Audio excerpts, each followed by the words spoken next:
Colonel लिसेंडर Stark बाहर कूदा और पीछे पीछे मैं कूदा और मेरे ऐसा करते ही उसने मुझे भीतर घसीट लिया। हम गाड़ी से उतरते ही एक हॉल में दाखिल हो गए, इसलिए मैं घर के बाहर की बनावट नहीं देख पाया। जैसे ही मैं हॉल में दाखिल हुआ, दरवाजा जोर से बंद हो गया और मुझे जाती हुई गाड़ी के पहियों की हल्की सी खड़खड़ाहट ही सुनाई पड़ सकी। घर के अंदर घुप अंधेरा था और कर्नल माचिस टटोलता फिर रहा था। वह बड़बड़ाता भी जा रहा था कि अचानक गलियारे के उस ओर एक दरवाजा खुला और हमारी ओर एक लंबी सुनहरी रोशनी चमकी। यह चौड़ी होती गई और एक स्त्री प्रकट हुई। उसके हाथों में लैंप था जिसे उसने अपने सिर के ऊपर तक उठा रखा था। वह चेहरा आगे करके हमें देख रही थी। मैंने देखा कि वह आकर्षक थी और रोशनी में उसके कपड़ों की चमक से यह समझ गया कि वह कीमती कपड़े पहने हुए हैं। उसने किसी विदेशी भाषा में कुछ शब्द कहे और उसके लहजे से मैं समझ गया कि वह कुछ सवाल पूछ रही है। कर्नल ने रूखे हाँ ना में जवाब दिए। उसके हाथ से लैंप गिरते गिरते बचा। कर्नल स्टार्क उसके पास गया और उसके कान में कुछ कहा और उसे उसी कमरे में वापस धकेलकर जिसमें से वह आई थी, वह लैंप हाथ में लेकर फिर से मेरे पास आया। अब तुम कुछ मिनटों के लिए इस कमरे में बैठो, एक दूसरा दरवाजा खोलते हुए उसने कहा। वह एक छोटा सा सादे ढंग से सजा हुआ कमरा था, जिसके बीच में एक गोल मेज थी जिस पर कई जर्मन किताबें बिखरी हुई थी। कर्नल स्टार्क ने लैंप को एक हारमोनियम पर रख दिया जो दरवाजे के पास ही था। मैं तुम्हें एक पल के लिए भी इंतजार नहीं करवाऊंगा, वह बोला और अंधेरे में गायब हो गया। मैंने मेज पर रखी किताबों पर नजर डाली और जर्मन न जानने के बावजूद मैं देख सकता था कि उनमें से 2 विज्ञान की थी और बाकी कविताओं की थी। फिर मैं खिड़की तक गया कि मुझे बाहर का कुछ दृश्य दिखाई पड़ सके, पर एक मोटा सा लकड़ी का शटर खिड़की को ढके हुए था। यह आश्चर्यजनक रूप से चुप्पी वाला घर था। गलियारे में कहीं कोई पुरानी घड़ी टिक टिक कर रही थी, वरना पूरे घर में सन्नाटा था। मुझे एक अजीब सी बेचैनी महसूस होने लगी। ये जर्मन लोग कौन थे और वे क्या कर रहे थे? ऐसे वीरान में रहकर यह जगह थी कौन सी? मैं एफोर से लगभग 11 किमी दूर था। मैं बस इतना ही जानता था, पर यह नहीं जानता था कि मैं उत्तर में था या दक्षिण में, पूरब में या पश्चिम में। शायद रीडिंग और कुछ अन्य बड़े शहर आसपास ही थे, इसलिए यह जगह उतनी अलग थलग तो नहीं थी। पर एक बात तय थी कि हम किसी गांव में थे, क्योंकि वहां पर शांति छाई हुई थी। मैं कमरे में चहलकदमी करने लगा। अपना हौसला बनाए रखने के लिए मन ही मन एक धुन गुनगुनाने लगा। मुझे ऐसा लगने लगा कि मैं वाकई में सोने के 50 सिक्के कमा रहा हूँ। अचानक उस चुप्पी में बगैर किसी आहट के मेरे कमरे का दरवाजा धीरे से खुला। बीच में वही स्त्री खड़ी थी। उसके पीछे हॉल का अंधेरा था और मेरे लैंप की रोशनी उसके सुंदर और उत्सुक चेहरे पर पड़ रही थी। मैंने एक झलक में ही देख लिया कि वह बुरी तरह डरी हुई है, और यह देखकर मेरे सीने में भी बर्फ जम गई। उसने एक कांपती हुई अंगुली उठाकर मुझे चुप रहने का इशारा किया और टूटी फूटी अंग्रेजी में कुछ शब्द फुसफुसाई। उसकी नजरें बार बार भयभीत घोड़े की तरह पीछे देख रही थी। मैं चली जाती, मैं यहाँ नहीं रहती। आपके यहाँ रहने से कुछ अच्छा नहीं होने वाला है। पर मैडम, मैंने कहा, मैंने अभी वह काम नहीं किया है जो मैं करने आया हूँ। जब तक मैं मशीन नहीं देख लेता, मैं नहीं जा सकता। तुम्हारे लिए इंतजार करना ठीक नहीं होगा। वह फिर से बोली, तुम इस दरवाजे से निकल जाओ, कोई नहीं रोकेगा। और फिर यह देखकर कि मैंने मुस्कुराकर सिर हिला दिया, उसने अचानक अपना सब छोड़ दिया और हाथ मरोड़ती हुई एक कदम आगे आई और बोली, इसके पहले कि बहुत देर हो जाए, यहाँ से चले जाओ। पर मैं स्वभाव से जरा अड़ियल तरह का हूँ और अड़चन आने पर वह काम जरूर करना चाहता हूँ। मैंने सोने के सिक्कों को याद किया, अपनी थकान भरी यात्रा को और अपने सामने खड़ी अप्रिय रात के बारे में भी सोचा कि क्या यह सब बेकार चला जाएगा। मैं चुपचाप अपना काम के बगैर क्यों चला जाऊं, बगैर वह रकम लिए जिसका मुझसे वादा किया गया था। यह औरत पागल भी हो सकती है। हालांकि उसकी बात से मैं अंदर तक हिल उठा था। मैंने दृढ़तापूर्वक वहां से जाने के लिए इनकार कर दिया और बता दिया कि मेरा वहीं रुकने का इरादा है। वह फिर से मुझे मनाने की कोशिश करने वाली थी कि ऊपर एक दरवाजा भड़ाक से बंद हुआ और सीढ़ियों पर कदमों की आवाजें आईं। उसने पल भर सुना, हताशा से हाथ खड़े किए और उतनी ही फुर्ती और चुप्पी से वैसे गायब हो गई जैसे वहां आई थी। आने वालों में कर्नल लिसेंडर स्टार्क और एक नाटा भारी भरकम आदमी था, जिसकी दोहरी थोड़ी की परतों से उसकी नुकीली दाढ़ी उग रही थी। उसका परिचय मिस्टर फर्ग्यूसन के नाम से कराया गया। यह मेरा सेक्रेटरी और मैनेजर है, कर्नल ने बताया। वैसे मेरा ख्याल था कि मैं अभी अभी यह दरवाजा बंद करके गया था। मुझे डर है कि तुमको ठंडी हवा लगी होगी। नहीं, मैंने कहा, मैंने यह दरवाजा खुद ही खोला था क्योंकि मुझे कमरे में घुटन हो रही थी। बेहतर होगा अगर हम अपना काम शुरू कर दें, वह बोला। मिस्टर फर्ग्यूसन और मैं तुमको ऊपर ले चलकर मशीन दिखाते हैं। तो मैं अपना हैट पहन लूं? नहीं नहीं, वह घर में ही है। क्या आप घर के अंदर फुलर अर्थ खोदते हैं? नहीं नहीं, हम यहाँ से सिर्फ उसे दबाते हैं। पर तुम उसकी चिंता मत करो, हम चाहते हैं कि तुम सिर्फ हमारी मशीन की जांच करके हमें बताओ कि उसमें क्या खराबी है। हम एक साथ ऊपर गए, पहले लैम्प के साथ कर्नल, फिर मोटा मैनेजर और पीछे पीछे मैं। यह पुराना घर एक भूल भुलैया था, जिसमें गलियारे, पतली घुमावदार सीढ़ियां, नीचे के दरवाजे, जिनकी चौखटें उन पीढ़ियों की आवाजाही से खोखली हो गई थी जो इस घर में रहती आई थी। यहाँ पर कालीन नहीं थे और ग्राउंड फ्लोर के अलावा किसी भी मंजिल में फर्नीचर नहीं था। दीवारों से प्लास्टर झड़ रहा था और सीलन से दीवारें हरी हो गई थी। मैंने दिखाया कि मुझे किसी चीज में दिलचस्पी नहीं है, पर मैं उस स्त्री की चेतावनी भूला नहीं था। हालांकि उसे नजरअंदाज कर दिया था और मैं उन दोनों पर नजर बनाए हुए था। फर्ग्यूसन बड़ा ही नीरस और चुप रहने वाला इंसान लगा, पर उसने जो थोड़ी बहुत बातचीत की थी उससे पता चल रहा था कि वह इसी देश का है। आखिर में कर्नल लिसेंडर स्टार्क एक नीचे से दरवाजे पर रुका और उसका ताला खोला। अंदर एक छोटा सा चौकोर कमरा था जिसमें एक साथ हम तीनों मुश्किल से आ पाते। फर्ग्यूसन बाहर खड़ा रहा और कर्नल मुझे अंदर ले गया। अब हम असल में हाइड्रोलिक प्रेस के अंदर है और अगर कोई इसे चला दे तो हमारे लिए बहुत बुरा होगा। इस छोटे से कमरे की छत पिस्टन का छोर है और यह इस धातु के फर्श पर कई टनों के फोर्स से आकर गिरती है। बाहर पानी की लैटरल कॉलम है जो यह फोर्स पाती है और तुम जानते ही हो कि इसकी वजह से फोर्स कई गुना बढ़ जाती है। मशीन वैसे तो चल रही है, पर इसमें कुछ कड़ापन आ गया है और इसकी फोर्स में कमी आ गई है। शायद इसे देखकर तुम हमें बता पाओगे कि हम इसे कैसे ठीक कर सकते हैं। मैंने उससे लैंप ले लिया और अच्छी तरह मशीन की जांच की। वह वाकई में बहुत बड़ी थी और उससे काफी प्रेशर डाला जा सकता था। जब मैं बाहर आया और उनको नियंत्रित करने वाले लीवर दबाए तो फिश की आवाज से मैं फौरन समझ गया कि कहीं पर हल्का सा लीक कर रहा है, जिससे किनारे पर लगे एक सिलेंडर में पानी पलटकर वापस जा रहा था। जांच से पता चला कि एक ड्राइविंग रॉड पर बंधी एक रबर बैंड इतनी सिकुड़ गई थी कि उस सॉकेट पर पूरी तरह नहीं बैठ पा रही थी जिस पर वह काम कर रही थी। पावर में कमी का यही कारण था और यह बात उन दोनों को बताई। उन्होंने मेरी हर बात बहुत गौर से सुनी और मुझसे कई सवाल पूछे कि वे उसे कैसे ठीक करें। जब मैं उन्हें पूरी बात समझा चुका था, मैं मशीन के मुख्य कक्ष में गया और अपनी जिज्ञासा शांत करने के लिए उसको अच्छी तरह देखा। पहली नजर में ही मुझे साफ हो गया कि फुलर अर्थ की कहानी मनगढ़ंत थी, क्योंकि यह मान लेना एकदम बेतुका था कि इतने जरा से काम के लिए इतना शक्तिशाली इंजन इस्तेमाल में लाया जा रहा है। दीवारें लकड़ी की थी पर फर्श धातु की बड़ी मान था। उसकी जांच करने पर मैंने देखा कि उसके ऊपर धातु के अवशेषों की परतें जमा थी। मैं झुककर खुरच कर देख रहा था कि वह क्या है कि मैंने जर्मन में कुछ बुदबुदाहट सुनी और कर्नल का मौत समान चेहरा अपनी ओर घूरते पाया।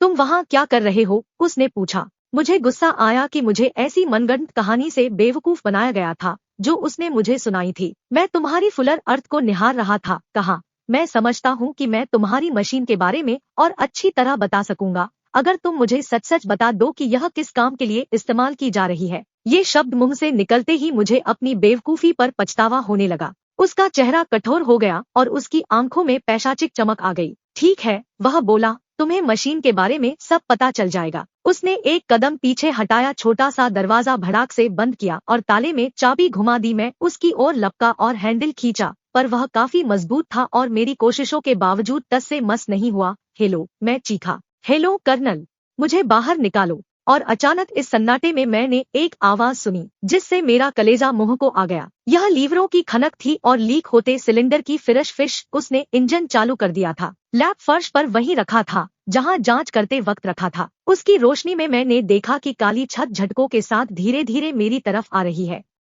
मुझसे बेहतर वह कोई बात नहीं जानता था कि यह इतनी शक्ति से आ रही है कि मुझे 1 मिनट में ही पीस डालेगी। मैं चिल्लाते हुए दरवाजा पीटने लगा और ताला तोड़ने की कोशिश करने लगा।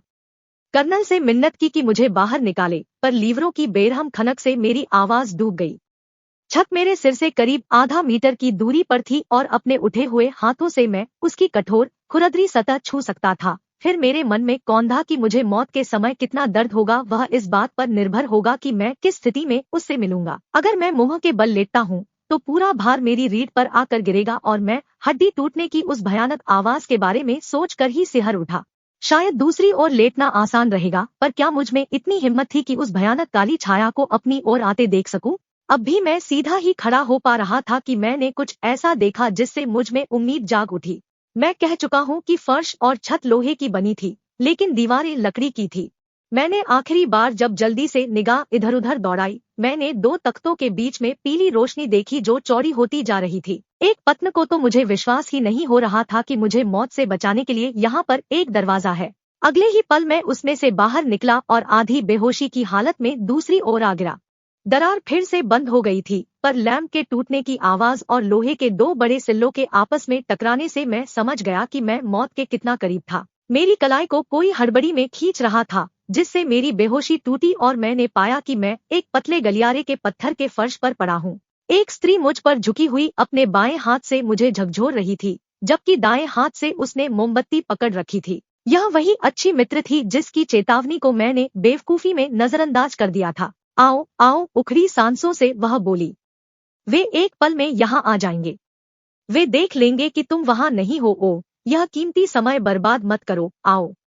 कम से कम इस बार मैंने उसकी बात मान ली। मैं लड़खड़ा कर उठ खड़ा हुआ और उसके साथ गलियारे से होता हुआ एक घुमावदार सीढ़ी से नीचे उतरा। सीढ़ी से उतरकर हम एक चौड़े रास्ते पर आए और जब हम यहाँ पहुँचे तभी हमें भागते हुए कदमों की आवाज सुनाई पड़ी और 2 लोगों के चिल्लाने की एक दूसरे को आवाज देते हुए एक उसी मंजिल से आ रही थी जिस पर हम थे और एक आवाज नीचे वाली मंजिल से आ रही थी। मेरी मददगार रुकी और उसने इधर उधर देखा मानो अपना होश खो बैठी हो। फिर उसने एक दरवाजा खोला जो बेडरूम में खुलता था, जिसकी खिड़की से चांद चमक रहा था। यह तुम्हारे लिए एक ही मौका है, वह बोली। यह ऊंची है, पर तुम शायद इससे कूद सकोगे। वह बोल रही थी कि गलियारे के उस ओर रोशनी चमकी और मैंने कर्नल लिसेंडर स्टार्क की पतली आकृति देखी, जो एक हाथ में लालटेन लिए भागा आ रहा था और दूसरे में कसाई का छुरा था। मैं बेडरूम के उस पार दौड़ा, खिड़की खोली और बाहर देखा। चांदनी में बगीचा बहुत खूबसूरत लग रहा था और वह करीब 8 मीटर से ज्यादा नीचा नहीं था।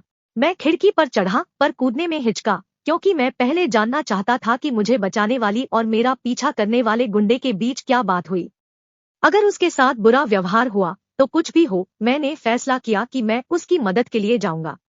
यह विचार मेरे मन में आया ही था कि वह दरवाजे पर था। उसने महिला को धकेल दिया और खुद अंदर आ धमका, पर महिला ने अपनी बाहें उस पर डाल दी और उसे रोकने की कोशिश करने लगी। फ्रिज फ्रिज, अंग्रेजी में वह चीखी। पिछली बार के बाद का अपना वादा याद करो, तुमने कहा था कि ऐसा फिर कभी नहीं होगा। यह चुप रहेगा। ओह, यह चुप रहेगा। तुम पागल हो एलिसी, उससे छूटने के लिए छटपटाते हुए वह ने चिल्लाया। तुम हमारा सत्यानाश कर दोगी। इसने बहुत ज्यादा देख लिया है। मैं कहता हूँ मुझे जाने दो। उसने उसे एक और धकेला और खिड़की पर लपकते हुए अपने भारी हथियार से मुझ पर वार किया। मैं कूदने को तैयार था और खिड़की पर लटका हुआ था। तभी उसके वार से मुझे हल्का सा दर्द हुआ। मेरी पकड़ ढीली हुई और मैं नीचे बगीचे में आ गिरा। मैं दहल गया, पर गिरने से मुझे चोट नहीं लगी। मैं उठ खड़ा हुआ और जितनी तेजी से भाग सकता था झाड़ियों की ओर भागा, क्योंकि मैं समझ गया था कि मैं अभी भी खतरे से बाहर नहीं हूँ। दौड़ते दौड़ते अचानक मुझे चक्कर आने लगा। मैंने अपने हाथ की ओर देखा, जो दर्द से फड़क रहा था, और फिर पहली बार मैंने देखा कि मेरा अंगूठा कट चुका है। उसमें से खून निकल रहा है। मैंने उस पर अपना रुमाल बांधने की कोशिश की, पर मेरे कान में अचानक भिनभिनाहट हुई और अगले पल मैं गुलाब की झाड़ियों में बेहोश पड़ा था। मैं कह नहीं सकता कि मैं कितनी देर बेहोश रहा, पर काफी लंबे समय तक रहा हूँ, क्योंकि चांद डूब चुका था और एक चमकीली सुबह शुरू हो गई थी। जब मुझे होश आया, मेरे कपड़े ओस से भीग चुके थे और मेरे कोट की आस्तीन खून से तर थी, जो मेरे कटे अंगूठे से बह रहा था। उसके दर्द से मुझे रात की सारी बातें याद आ गई और मैं उछलकर अपने पैरों पर खड़ा हो गया, क्योंकि मुझे लगा कि मैं अभी भी दुश्मनों से सुरक्षित नहीं हूँ। मुझे तब ताज्जुब हुआ जब इधर उधर देखने पर मैंने पाया कि न वहाँ घर था न बगीचा। मैं मुख्य सड़क के किनारे पड़ा था और थोड़ी दूर पर एक इमारत थी, जहाँ पहुँचने पर मैंने देखा कि यह वही स्टेशन था जिस पर पिछली रात मैं उतरा था। अगर मेरे हाथ में यह बदसूरत जख्म नहीं होता तो मुझे लगता कि उन खौफनाक घंटों के बीच जो भी हुआ वह सब एक बुरा सपना था। आधी बेहोशी की हालत में मैं स्टेशन पहुंचा और सवेरे की ट्रेन के बारे में पूछा। रीडिंग के लिए एक ट्रेन उसी समय जाने वाली थी। वही कुली ड्यूटी पर था जो मेरे आने पर मिला था। मैंने उससे पूछा कि क्या उसने कर्नल लिसेंडर स्टार्क का नाम सुना है। यह नाम उसके लिए नया था। क्या तुमने देखा था कि एक गाड़ी मेरा इंतजार कर रही थी। उसने मना कर दिया। क्या आसपास कोई पुलिस स्टेशन है। उसने कहा हाँ, 3 किमी की दूरी पर है। यह दूरी मेरे लिए बहुत ज्यादा थी, क्योंकि मैं कमजोर और बीमार था। मैंने सोचा कि मैं शहर लौटने तक इंतजार करूंगा और तब पुलिस को अपनी कहानी सुनाऊंगा। लगभग 6 बजे मैं यहाँ आया, इसलिए पहले मैंने अपने जख्म पर पट्टी करवाई और फिर डॉक्टर ने मुझे यहाँ लाने की तकलीफ उठाई। अब मैंने यह केस आपके हाथ में सौंप दिया है और वही करूंगा जैसी आप सलाह दोगे। कुछ समय तक हम दोनों चुपचाप बैठे रहे। इस अद्भुत कहानी को सुनकर शर्लॉक होम्स ने शेल्फ पर से वह किताब निकाली जिसमें वह अपनी कटिंग रखता था। यहाँ एक विज्ञापन है जो तुम्हें रोचक लगेगा, वह बोला। यह साल भर पहले सारे अखबारों में छपा था। इसे सुनो। 9 तारीख को hydraulic engineer mister Jeremiah hailing, उम्र 26 साल, गायब हो गया। तब से उसके बारे में कुछ भी पता नहीं चल पाया है। वह फलामफला कपड़े पहने था। हाँ, इससे पता चलता है कि पिछली बार कर्नल को अपनी मशीन ठीक करवाने के लिए इसी समय जरूरत पड़ी थी। यह वही है, मेरा रोगी बोला, जो उस महिला ने बताया था।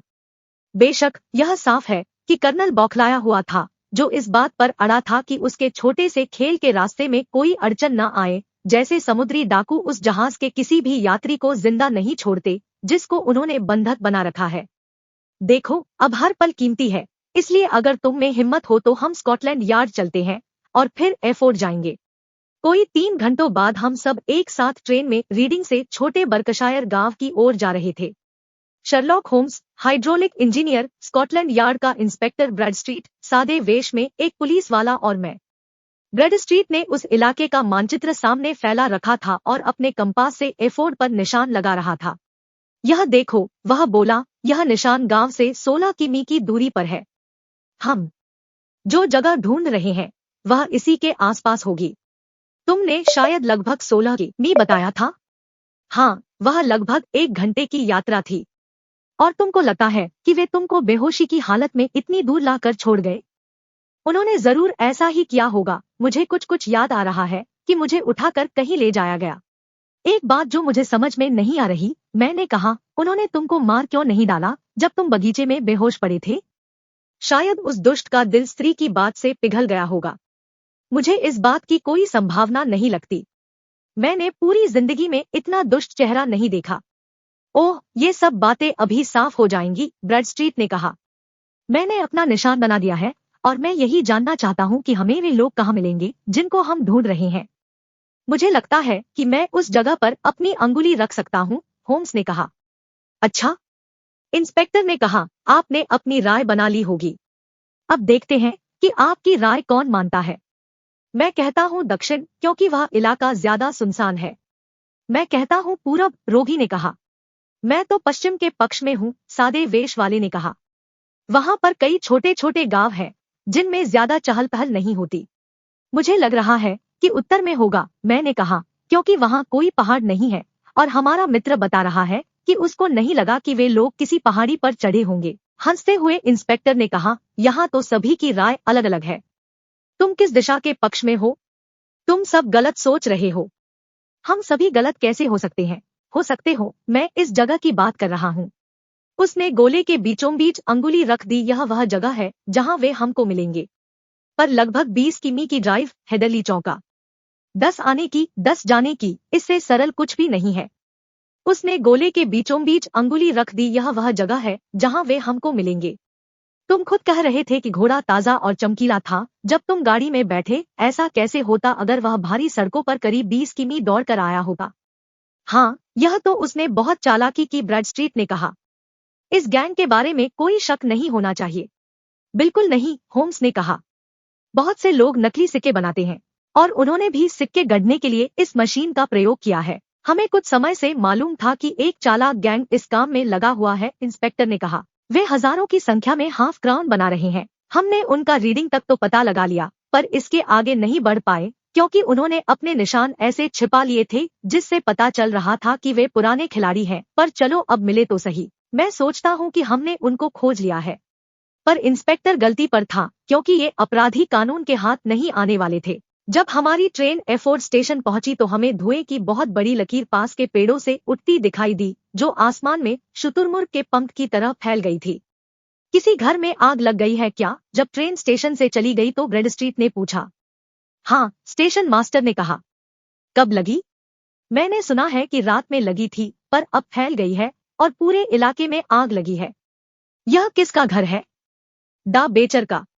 मुझे बताओ, इंजीनियर ने बीच में टोका। क्या डा बेचर बेहद पतला जर्मन है, लंबी व तीखी नाक वाला? स्टेशन मास्टर दिल खोलकर हंसा। नहीं, डा बेचर एक अंग्रेज है और यहाँ पर कोई भी ऐसा नहीं है जो उससे अच्छे कपड़े पहनता हो, पर उसके साथ एक और आदमी रहता है जो शायद बीमार है और विदेशी है। उसे देखकर लगता है कि बर्कशायर का मांस उसे फायदा करेगा। स्टेशन मास्टर ने अपनी बात खत्म भी नहीं की थी कि हम आग की दिशा की ओर भाग रहे थे। सड़क एक नीची पहाड़ी पर थी और हमारे सामने एक बड़ी सी सफेद इमारत थी जिसके हर कोने से आग की लपटें निकल रही थी, जबकि सामने के बगीचे में 3 फायर इंजन लपटों को काबू में लाने की असफल कोशिश कर रहे थे। वह रहा, बहुत उत्तेजित होकर हेदरली बोला। वह रहा बजरी वाला रास्ता और ये है गुलाब की झाड़ियां जहां मैं गिरा था। मैं उस दूसरी वाली खिड़की से कूदा था। कम से कम, होम्स ने कहा, तुमने उनसे बदला ले लिया, इसमें कोई शक नहीं है। तुम्हारे पास जो जलता हुआ लैंप रखा था वह प्रेस से चूर चूर हो गया था और उसका तेल बिखर गया। उसी तेल से लकड़ी की दीवारों में आग लग गई और वे लोग तुम्हारा पीछा करने में इतने व्यस्त थे कि उन्होंने इस पर गौर नहीं किया। अब इस भीड़ में ढूंढने की कोशिश करो कि तुम्हारे रात वाले दोस्त कहीं यहाँ तो नहीं है, हालांकि मुझे डर है कि वे यहाँ से सैकड़ों किमी दूर भाग चुके होंगे। होम्स का डर सही निकला, क्योंकि उस दिन से आज तक न तो उस सुंदर स्त्री के बारे में, न खौफनाक जर्मन और न उस नीरस अंग्रेज के बारे में कुछ भी मालूम चल पाया है। उसी सुबह एक किसान ने एक गाड़ी देखी थी जिस पर कई लोग सवार थे और उनके पास बड़े बड़े भारी बक्से थे। वे लोग तेजी से रीडिंग की ओर जा रहे थे, पर वहां जाकर उन भगोड़े लोगों का नामोनिशान गायब हो गया। होम्स की चतुराई भी उनके बारे में कोई सुराग नहीं ढूंढ पाई। आग बुझाने वालों को अंदर का नजारा बड़ा अजीब लगा था और इससे भी ज्यादा बौखलाहट उनको उस ताजे कटे अंगूठे को देखकर हुई थी जो उन्हें खिड़की पर मिला था। शाम होते होते उनकी कोशिशें सफल हुई और आग पर काबू पा लिया गया, पर उसके पहले छत गिर गई थी और पूरी जगह इतनी खंडहर हो गई कि टेढ़े-मेढ़े सिलेंडरों और लोहे के पाइपों के अलावा उस मशीन का कुछ भी बचा नहीं रह गया था जिसकी कीमत इंजीनियर को इतना बलिदान देकर चुकानी पड़ी थी। घर के बाहर बने एक कमरे में गिलट और टीन भारी मात्रा में मिले, पर सिक्के कहीं नहीं मिले जो शायद उन भारी भरकम बक्सों में भर कर ले जाए गए थे जिनका जिक्र पहले किया जा चुका है। हमारे हाइड्रोलिक इंजीनियर को बगीचे से उस स्थान तक कैसे ले जाया गया जहां उसे होश आया था, यह घटना हमेशा के लिए रहस्य बनी रहती, पर एक निशान ने सारी कहानी सुना दी। उससे पता चला कि उसको 2 लोग उठा कर लाए थे, जिसमें से एक के पैर बहुत छोटे थे और दूसरे के पैर बहुत बड़े। संभावना यही थी कि शांत अंग्रेज ने स्त्री की मदद की और दोनों ने मिलकर बेहोश इंजीनियर को खतरे की जगह से दूर पहुंचा दिया। अच्छा, इंजीनियर ने अफसोस के साथ कहा।